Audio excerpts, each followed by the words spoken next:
नमस्कार, फाइनेंस ज्ञानी देख रहे हैं आप और मैं हूं आपके साथ उर्वशी सिंह।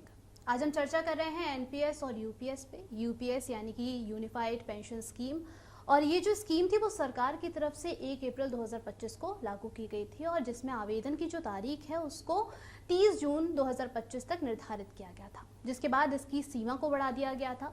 और अगर सरकार की तरफ से जो आंकड़े जारी किए गए हैं इसमें आवेदन जिन लोगों ने किया है उनके, तो ये तकरीबन 31,555 है। लेकिन अगर हम ओवरऑल जो गवर्नमेंट एम्प्लॉयज उनकी संख्या देखते हैं तो ये 35.55 लाख बैठती है। एक बार फिर से एनपीएस और यूपीएस दोनों चर्चा में बने हुए हैं और साथ ही साथ ओपीएस को लेकर जो मांग है वो भी सरकारी संगठनों की तरफ से उठाई जा रही है। इस पर बारीकी से चर्चा करने के लिए आज हमारे साथ मौजूद हैं all India FPS employee federation के national president doctor Manjit Singh Patel. Sir, बहुत बहुत स्वागत है आपका। थैंक यू मैडम, बहुत बहुत धन्यवाद आपका। सर, इस मुद्दे पे चर्चा करने के लिए सबसे पहले जो मेरा सवाल आपसे यही है, बहुत ही बेसिक है कि एनपीएस और यूपीएस क्या है और अगर हम इसमें डिफरेंस समझेंगे तो क्या होगा? उर्वशी जी, देखिए 1 जनवरी 2004 से भारत सरकार ने एनपीएस को इम्प्लीमेंट किया था। बेसिकली इसका गजट 22 दिसंबर 2003 को ही आ गया था। इससे पहले जो पेंशन सिस्टम था उसको हम लोग ओल्ड पेंशन स्कीम के नाम से बुलाते हैं।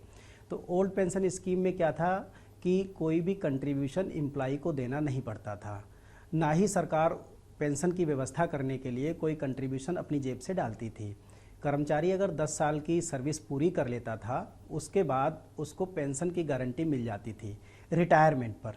केवल 3 तरीके से रिटायरमेंट होता है, आप ऐसे समझ लीजिए कि एक रिटायरमेंट जिसे हम वॉलंटरी रिटायरमेंट कहते हैं वीआर, दूसरा कंपलसरी रिटायरमेंट जिसको आप 56J1 के नाम से भी जानते हैं, और तीसरा है सुपर एनुएशन, यानी कि 10 साल की क्वालिफाइंग सर्विस पूरी करने के बाद कभी भी कैंडिडेट किसी भी तरह से रिटायर होता था। वॉलंटरी रिटायरमेंट के लिए ज़रूरी था कि कम से कम उसकी नौकरी 20 साल की हो चुकी हो। तो यानी कि अगर आपको खुद से वॉलंटरी रिटायरमेंट लेना है तो 20 साल की सर्विस के बाद कर सकते थे। सरकार आपको कभी भी किन्हीं कारणों से अगर आपको कंपलसरी रिटायरमेंट करती है तो वो सरकार का हेडेक था। तीसरा सुपर एनुएशन का मतलब जो डेट रिटायरमेंट की एक्चुअल होती है, 60 साल या 62 साल या 65 साल, जिस डिपार्टमेंट में जितनी एज है, तो उस दिन रिटायर होने के बाद आपको लास्ट बेसिक सैलरी का 50% प्लस डियरनेस अलाउंस ये पेंशन के तौर पे आजीवन दिया जाता था। ये पेंशन थी। अब क्या किया सरकार ने, जब 22 दिसंबर को एनपीएस का गजट आया तो इस प्रावधान को बदल दिया, ख़त्म कर दिया। उसने कहा कि अब पेंशन के लिए अब केवल सरकार अपनी जेब से पेंशन नहीं देगी, बल्कि कर्मचारियों का बेसिक प्लस डियरनेस अलाउंस का मिलाकर के 10% कंट्रीब्यूशन लेगी। तो 10% एम्प्लॉय के हर महीने से काटने लगे, उसके एवज में सरकार भी 10% डालने लगी। 1 अप्रैल 2019 से सरकार ने अपने कंट्रीब्यूशन को 10 से बढ़ा करके 14% कर दिया। तो इसका मतलब ये हुआ कि 10% एम्प्लॉय का कट रहा है, 14% सरकार डाल रही, टोटल 24% जो हो गया कंट्रीब्यूशन ये मार्केट में लगा दिया जाता है। रिटायरमेंट तक ये पैसा ऐसे ही हर महीने कटेगा और जितना इकट्ठा हो गया, जो एक्यूमुलेटेड कॉर्पस होगा, उस कॉर्पस का 60% तक फंड के रूप में वापस कर देगी सरकार, और जो 40% बचा उस 40% की एन्युटी खरीदनी पड़ेगी। अब एन्युटी पेंशन तो है नहीं।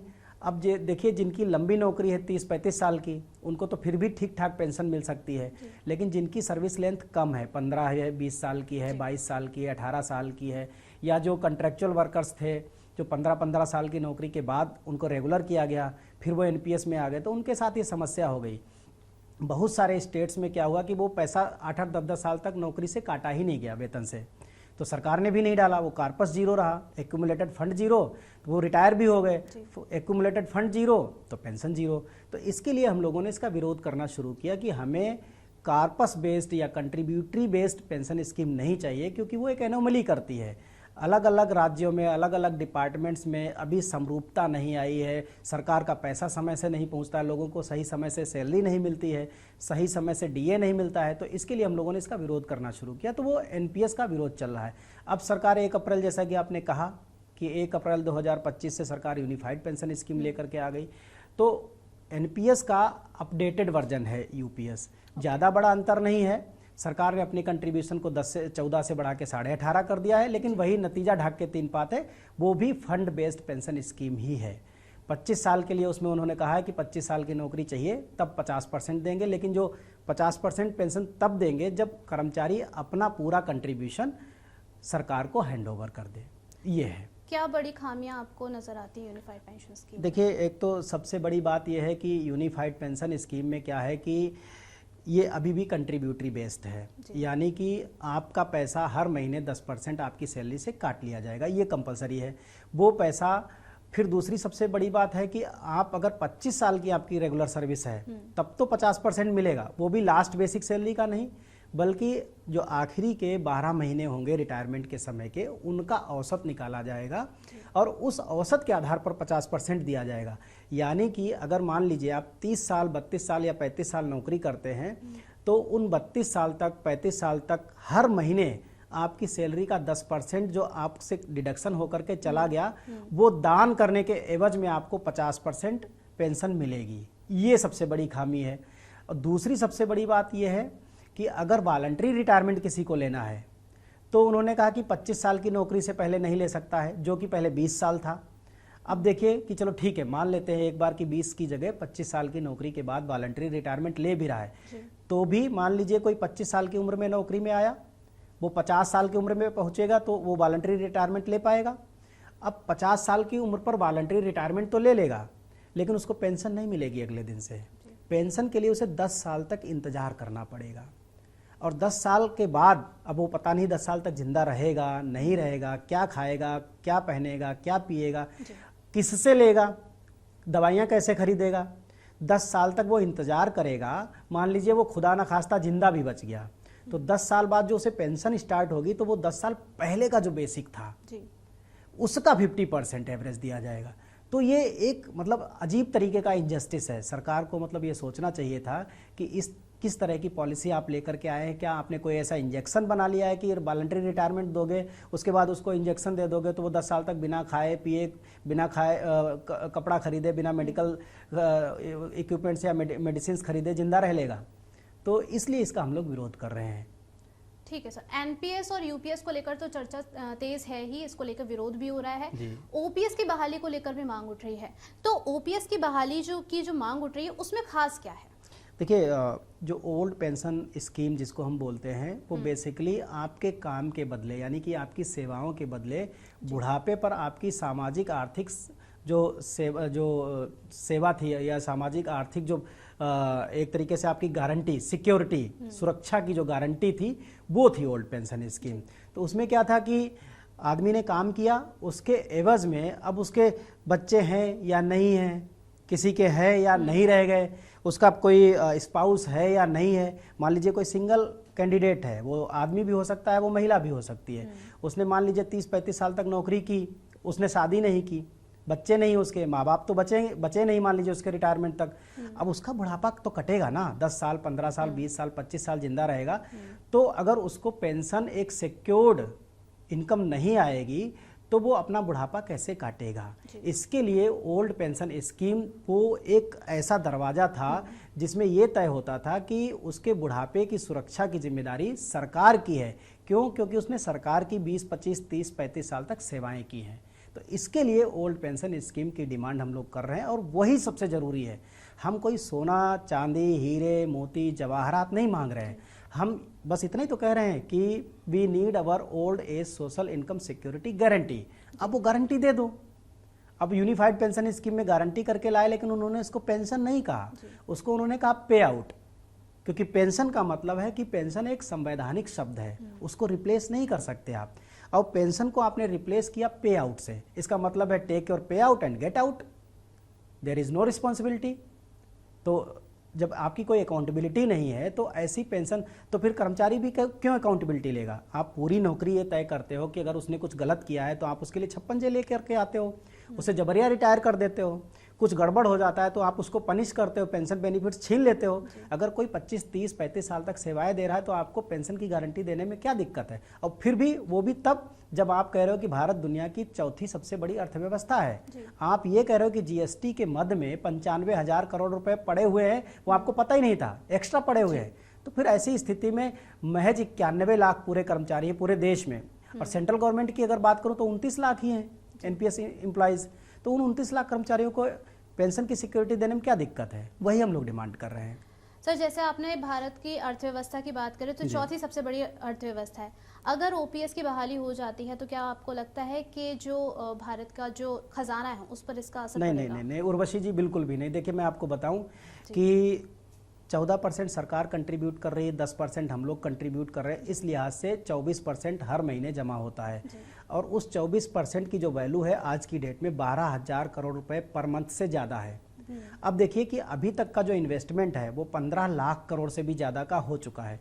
और ये मेरा डेटा नहीं है, ये पीएफआरडीए जो pension fund regulatory and development authority जो एक्ट है भारत सरकार का, उसका दिया हुआ डेटा है। अगर आप गूगल करेंगे total net assets value in NPS तो आपको खुद ही मिल जाएगा। तो वो हम लोग इतना कंट्रीब्यूट कर चुके हैं। अगर सरकार उस पैसे को सही तरीके से इन्वेस्ट करे या कहीं रखे, कहीं ऐसी जगह किसी पॉलिसी में लगाए, तो उस पैसे से कितने लोग रिटायर होने वाले हैं। 30 लाख तो आपने सारी नौकरियों का तो निजीकरण कर दिया, बचा ही नहीं, आउटसोर्सिंग कर दी आपने, कारपोरेटाइजेशन कर दिया, नौकरियां तो बची ही नहीं। महज 30 लाख लोग हैं और वो रिटायर कब होंगे? वो रिटायर होना शुरू होंगे 2033 से। अभी भी उनके रिटायरमेंट होने में कम से कम लगभग 8 साल बाकी है। तो 8 साल के बाद वो लोग रिटायर होंगे। तो जब रिटायर होंगे तो उन रिटायर होने वाले लोगों की संख्या बहुत कम होगी। उन सबको 50% पेंशन की गारंटी देना कोई बहुत बड़ा काम नहीं है और सरकार की अर्थव्यवस्था पर तो इससे कोई फर्क ही नहीं पड़ेगा। सरकार की अर्थव्यवस्था को तो चला ही हम ही लोग रहे हैं। अगर 91 लाख लोग कल से एनपीएस को कटाना बंद कर दें तो कल ही आप पूरा शेयर मार्केट देख लीजिए, धराशायी हो जाएगा। एलआईसी, यूटीआई और एसबीआई तीनों भारत सरकार के पीएसयू हैं। अगर कल से हम लोग अपना पैसा कटवाना बंद कर दें या हम एक कैंपेन चला दें कि इस पैसे में से सारे लोग अप्लाई कर दें कि 20% निकाल लेंगे, तो कल ही एलआईसी, यूटीआई और एसबीआई कल ही इनका भट्ठा बैठ जाएगा, कल ही इनको रन करना मुश्किल हो जाएगा। तो ये तो चल ही हमारी वजह से रही है। भारत की अगर अर्थव्यवस्था की बात करते हैं, जो लोग भी करते हैं, तो उनको ये जानना चाहिए, उनको ये समझना चाहिए कि भारत के जो सबसे बड़े पीएसयूज है, वो चाहे एलआईसी हो, एसबीआई हो, यूटीआई हो, वो आज हम एनपीएस सब्सक्राइबर्स की वजह से चल रहे हैं। तो हम लोग अर्थव्यवस्था के लिए नुकसानदेह नहीं, हम उसको ग्रो करने में सहायता करते हैं। विपक्ष की अगर हम बात करते हैं तो विपक्ष इन मुद्दों पर समर्थन करते हुए तो नजर आती है, लेकिन अगर हम 2024 के लोकसभा चुनावों के अगर हम मैनिफेस्टो की बात करते हैं तो उसमें ये मुद्दा कहीं पर भी नहीं उठाया जाता। इसका कारण क्या हो सकता है? देखिए उर्वशी जी, ये भारत का दुर्भाग्य है कि चाहे वो विपक्ष की पार्टियां हों या दूसरे दल हों, वो पुरानी पेंशन बहाली की तो बात करते हैं, संसद में भी उठते हैं, विधानसभाओं में वही सवाल उठते हैं, वहाँ भी इस मुद्दे को उठाया जाता है, लेकिन उन्होंने 2024 के लोकसभा मैनिफेस्टो में इसको जगह नहीं दी। हालांकि जब प्रेस कॉन्फ्रेंस हुई तो वहाँ आज तक की एक पत्रकार थी, मेरे ख्याल से उनका नाम मौसमी सिंह था, उन्होंने सवाल भी दागा कि भाई आपने हर जगह आपने इस पेंशन के मुद्दे को उठाया है लेकिन आपने मैनिफेस्टो में नहीं रखा। तो पी चिदम्बरम साहब ने अच्छा सा जवाब दिया कि गवर्नमेंट ने कुछ अच्छे कदम भी उठाए हैं और अगर हमारी सरकार आती है तो हम इसको रिव्यू करेंगे, देखेंगे कि क्या कमी रह गई। हम भी उसी की बात कर रहे हैं। हम ये कोई नहीं कह रहे हैं कि एनपीएस को स्क्रैप करके ही पुरानी पेंशन बहाल की जा सकती है। एनपीएस को अमेंड करके भी पुरानी पेंशन बहाल की जा सकती है। तो ये तो तय है कि ओल्ड पेंशन स्कीम को 2 तरीके से बहाल किया जा सकता है, एक तो एनपीएस को ख़त्म करके और दूसरा एनपीएस को अमेंड करके। तो ख़त्म करके थोड़ा सा चैलेंजिंग हो सकता है, लेकिन अमेंड करके चैलेंजिंग नहीं है। अमेंड करके हम अपनी इकोनॉमी को भी ग्रो करा सकते हैं और पुरानी पेंशन को भी बहाल करा सकते हैं। विपक्ष ने नहीं रखा, ये विपक्ष की कमजोरी थी, उसने इस मुद्दे को नहीं समझा, लेकिन भारत की सरकार ने इस बात को माना। दुनिया भर के जो मीडिया संस्थानों ने इस बात को कवर किया कि 2024 के लोकसभा चुनावों में कर्मचारियों की नाराज़गी बहुत बड़े पैमाने पर रही है और इसका कहीं ना कहीं सरकार को नुकसान उठाना पड़ा है। पंजाब की तरफ अगर हम देखें तो जब वहाँ पर भाजपा की सरकार थी, शिरोमणि अकाली दल था, तो उस वक्त भी आंदोलन चल रहे थे। उसके बाद कांग्रेस की जब सरकार आती है तब भी स्थिति सेम होती है। हाल फिलहाल में देखें तो वहाँ पर आम आदमी पार्टी की सरकार है और ओल्ड पेंशन की को लेकर कोई भी कार्रवाई अभी भी नहीं की गई है। आपकी तरफ से कौन सी पार्टी ऐसी बची है जिससे आप आशा कर सकते हैं कि ये आपकी बात सुनेंगे? देखिए, ये एकदम बड़ी कड़वी सच्चाई है जो आपने आज उठाई है कि हमारे साथी लोग हैं जो पंजाब में पुरानी पेंशन बहाली के लिए काम करते हैं और वो 2016 से पहले से काम कर रहे हैं और उस समय बीजेपी और शिरोमणि अकाली दल की सरकार थी। लोग आंदोलन कर रहे थे, उन्होंने नहीं सुना, फिर वो सरकार चली गई और पंजाब में कांग्रेस की सरकार आई। तो राजा साहब की, कैप्टन साहब की सरकार आई, 5 साल तक तब भी आंदोलन होते रहे। वही कांग्रेस जिसने कई जगहों पर, चाहे वो हिमाचल प्रदेश हो जहाँ पुरानी पेंशन बहाल की है उन्होंने, लेकिन पंजाब में उन्होंने इस मुद्दे पर काम नहीं किया, वो सरकार चली गई। 2021-22 में आम आदमी पार्टी की सरकार आई, उन्होंने एक नोटिफिकेशन जारी किया पुरानी पेंशन बहाली के समर्थन में, लेकिन अभी उस पर काम नहीं किया कुछ भी। 2025 खत्म होने वाला है, 26 में चुनाव हैं, हो सकता है ये भी पार्टी चली ही जाए या ना भी जाए, हम कह रहे हैं कोई भी आएगी, तो तीनों पार्टियों का एक एक राउंड लग चुका है, तो इसमें कोई शक नहीं। लेकिन मैं एक बात कहूँगा कि पुरानी पेंशन जो बहाली का मुद्दा है वो बेसिकली किसी स्टेट गवर्नमेंट, खास करके वो स्टेट गवर्नमेंट जिसके पास अपने रेवेन्यू के बहुत ज़्यादा सोर्सेज नहीं हैं, उन स्टेट्स के लिए बहाल करना इसको वाकई एक चैलेंज है। तो वो मुद्दे को, जो मुद्दे की जो संवेदनशीलता है या मुद्दे की वजह से जो वोट मिलता है उसको भुनाते तो हैं, लेकिन हकीकत में उस पर काम नहीं कर सकते। तो इसको सेंट्रल जब तक इस मुद्दे पर कोई बड़ा स्टेप नहीं उठाता है तब तक वो स्टेट में आंदोलन या स्टेट में जो स्टेट गवर्नमेंट हैं उनके वादे या उनके नोटिफिकेशन कोई खास मायने नहीं रखते। सर, आप लोग ओपीएस की मांग जो कर रहे हैं उसमें देखा जाए तो जो पार्टी है वो बहुत ज़्यादा सीरियस नज़र नहीं आती, क्योंकि ये मुद्दा जो है वो उठाया जाता है संसद भवन में, लेकिन उसके बाद वो ठंडा पड़ जाता है। नहीं, सीरियस तो है, सीरियस है, वो सदन में दिखते हैं सीरियस, हाँ जी, बाहर गली नुक्कड़ और जहां आंदोलन होते हैं, रैलियों, वहां सीरियस दिखते हैं। अगर उनकी सरकारें आती हैं, अभी मैं चेन्नई गया था मैडम, तो चेन्नई में स्टालिन साहब की सरकार है तमिलनाडु में, और तमिलनाडु में जब वो 2021 में उन्होंने वादा किया था, 309 नंबर का उनका एक वादा था, उन्होंने कहा था अगर वो सत्ता में आते हैं तो वो पुरानी पेंशन बहाल करेंगे। हकीकत यह है कि 4 साल बीत गए, 5 साल बीतने वाले हैं, 2026 में वहाँ भी चुनाव है और वहाँ 38 के 38 जिलों में आंदोलन चल रहा है, वो नहीं कुछ कर रहे हैं। ये तो छोड़ दीजिए, वो देश का इकलौता ऐसा राज्य है जहाँ कंट्रीब्यूटरी प्रोविडेंट स्कीम चल रही है। वो रिटायरमेंट होने के बाद उन्होंने पीएफआरडीए के साथ आज तक कोई समझौता नहीं किया, सेंट्रल गवर्नमेंट के साथ उनका कोई कोलैबोरेशन नहीं है। अगर वो कर्मचारी रिटायर होता है तो फंड तो पूरा दे देते हैं, ना तो वो ग्रेच्युटी देते हैं, ना वो डेथ ग्रेच्युटी देते हैं, ना वही वो फैमिली पेंशन देते हैं।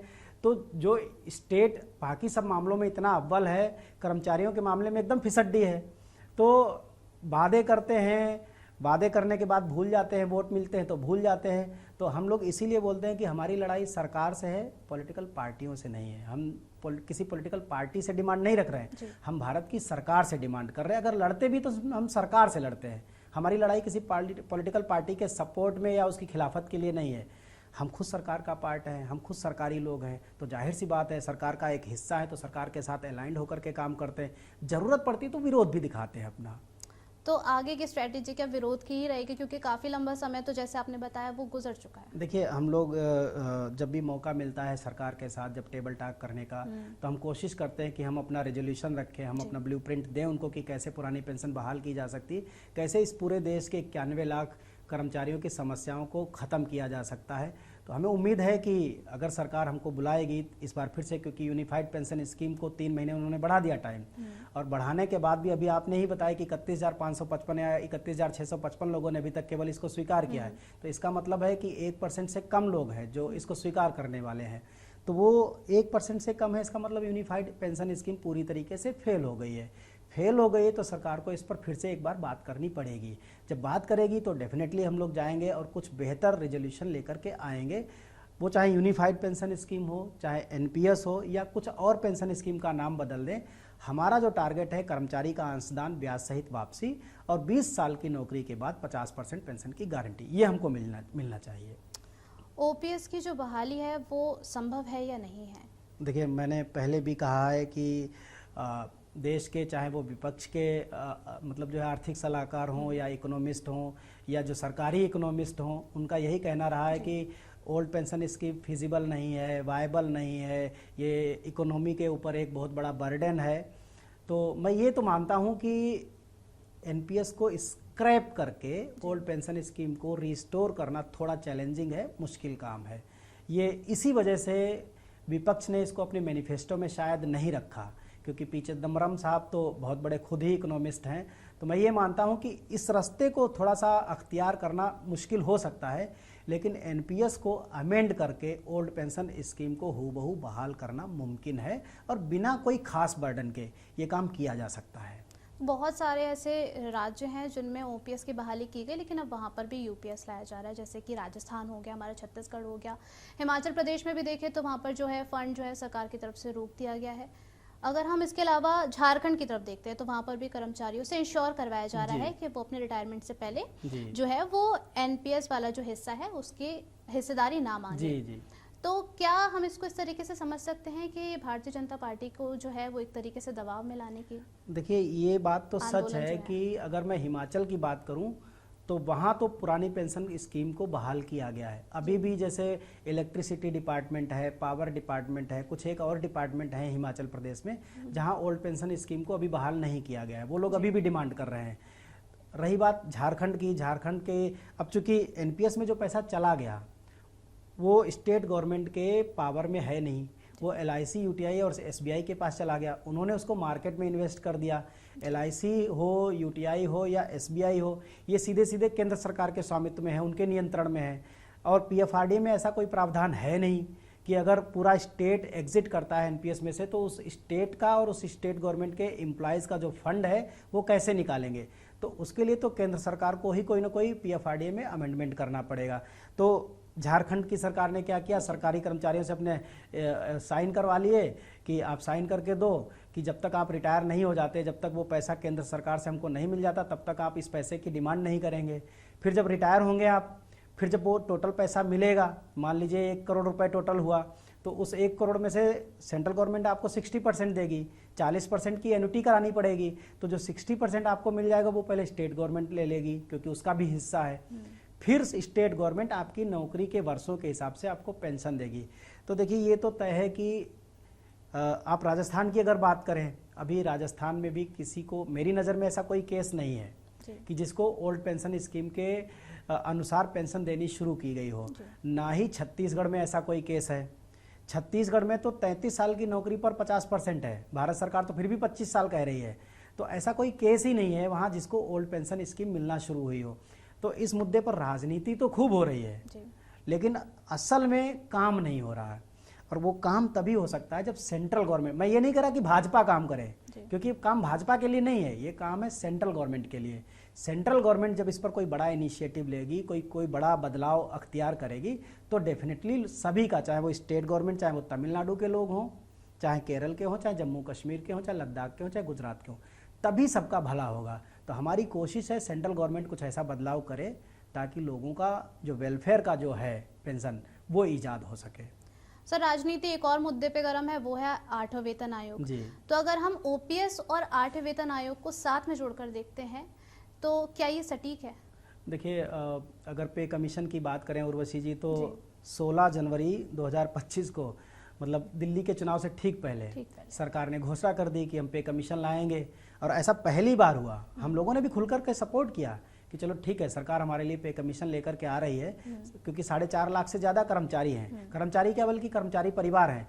और पहली बार दिल्ली के इतिहास में ऐसा हुआ कि पोस्टल बैलेट में वर्तमान केंद्र सरकार को इतना बड़ा बहुमत मिला कि पोस्टल बैलेट में साफ साफ दिख रहा था। अब 6 महीने से ज़्यादा गुजर गए हैं, सरकार अभी कमीशन को गठित नहीं कर पाई है, तो अब लोगों में नाराज़गी है। अगर अभी थोड़े दिन और नहीं गठित करेंगे तो दिल्ली में रहने वाले लोग केवल दिल्ली के नहीं हैं, वो बिहार के भी हैं, वो बंगाल के भी हैं, वो उत्तर प्रदेश के भी हैं, वो महाराष्ट्र के भी हैं। तो वो नाराज़गी कहीं ना कहीं उनको बिहार में देखने को मिलेगी।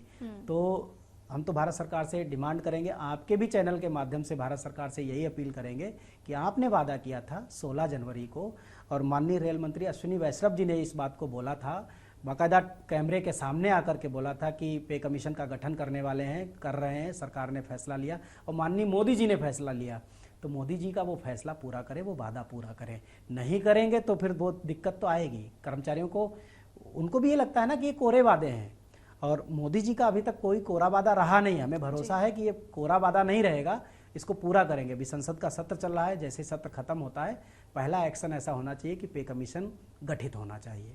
दोनों मुद्दों को लेकर आपका क्या आगे की क्या स्ट्रेटेजी, फ्यूचर क्या दिख रहा है इन दोनों मुद्दों पर? देखिए, ये तो तय है कि 91 लाख कर्मचारी परिवार कोई छोटे मोटे लोग नहीं हैं, और इन 91 लाख लोगों में शिक्षकों की बहुत बड़ी संख्या है। अगर मैं बात करूं तो तकरीबन 60-70% केवल टीचर्स हैं, और टीचर्स कभी अकेला नहीं रहता है मैडम। टीचर्स 5-7 लोगों को, परिवार के लोगों के अलावा लेकर के चलता है। और हम लोग चूँकि राजनीतिक लोग नहीं हैं, हम फिर कह रहे हैं हमारा लेना देना सब कुछ सरकार से है, वो चाहे भारत की सरकार हो चाहे किसी राज्य की सरकार हो। हम बात करते हैं कि वर्तमान सरकार की, अगर सरकार नहीं सुन रही है तो हमें चाहे, देखिए हम अभी चेन्नई गए थे तो हमने वहाँ भी एक बात कही कि अगर 2026 तक स्टालिन साहब की सरकार कुछ नहीं करती है तो हम वोट फॉर नोटा करेंगे, हम अपना विरोध दिखाएंगे।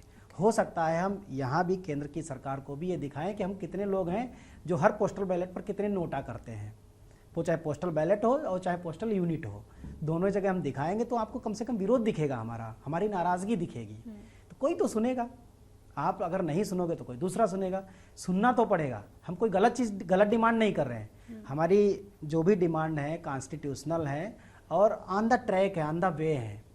तो जो भी डिमांड है वो पूरी होनी चाहिए। कोई बहुत बड़ी धन दौलत नहीं मांग रहे हैं। 8वां पे कमीशन बैंकिंग सेक्टर में आप क्या है 5 साल में सेटलमेंट देते हो, प्राइवेट सेक्टर में आप देख लीजिए, जहाँ ईमानदारी से काम होता है 5 साल में सेटलमेंट प्लान लोगों को मिल जाता है, भले ही उसका नाम कुछ भी हो। लेकिन सरकारी नौकरी में देखिए आज 27,000 रुपये मिलता है उसको जो बेसिक लेवल पर काम करता है। आप बताइए कि क्या 27,000 रुपये से वो 200 रुपये किलो दाल खरीद सकता है? वो बच्चों को अच्छी एजुकेशन दे सकता है? क्या वो अच्छी जगह सरवाइव कर सकता है? क्या वो अच्छी मेडिकल फैसिलिटी का लाभ उठा सकता है?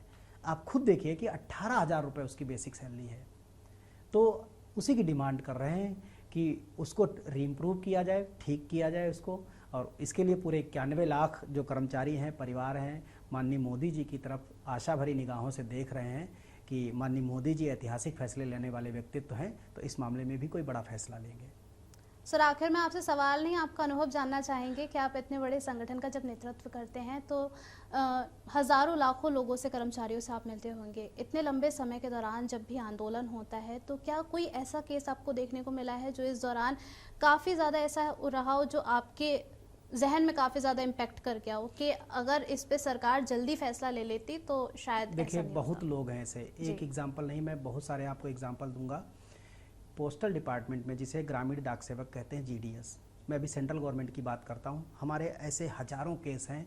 टीचर्स रिटायर हो गए और उसके बाद वो कबाड़ बेच रहे हैं, कोई चाय का ठेला लगा रहा है, कोई यहाँ तक कि भट्ठे पर काम कर रहा है।